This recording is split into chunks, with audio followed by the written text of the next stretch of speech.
This is John, and this is Jane. John is not from the United States. He's very introverted and quiet and has a strong accent. Jane is from the US, is loud and extroverted, and these two are paired together for a group project in one of their freshman classes. John and Jane are meeting today to discuss plans for their project. Both of them have a lot of great ideas, but John is more afraid to speak up than Jane is.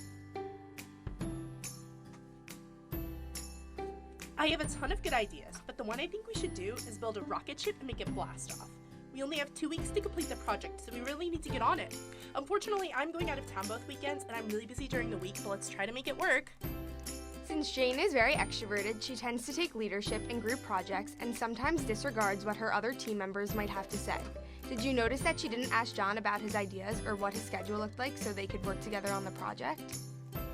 In a lot of teams, members tend to focus on either the psychological aspect or the functional aspect of a team.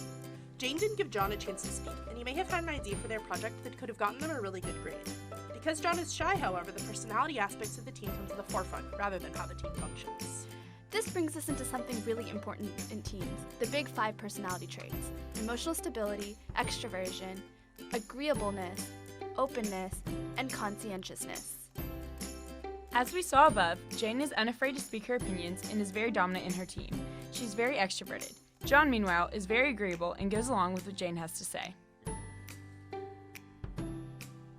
In order to function better as a team member, Jane needs to be more conscientious, which means she needs to be more willing to listen to others. John, on the other hand, should learn how to be more extroverted like Jane, so he can be confident in saying his ideas aloud.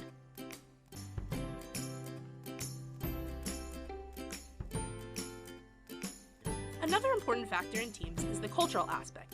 In John's family growing up, he was always taught to be respectful of others, and so he is more likely to listen and not interrupt his teammate or want to discuss her ideas as she is saying them.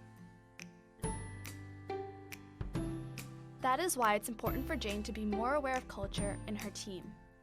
She and John grew up in very different cultures, and she is not as aware of his customs. Being conscious of culture and learning how to respect diversity is an important part of a team, and it is good that Jane is having the chance to learn that in college before she goes out into the workplace and is expected to already know that. If John and Jane took our advice from this video, they would be able to accomplish more in their team. At their next meeting, John is more open with his ideas, and Jane agrees to a compromise after listening to them, something that she might not have done before examining how her personality was affecting her team. If you find yourself in a team and you're in a situation similar to John's or Jane's, we hope that our video can help you see that personality and culture are very influential in the team and can have a much larger impact than you might think.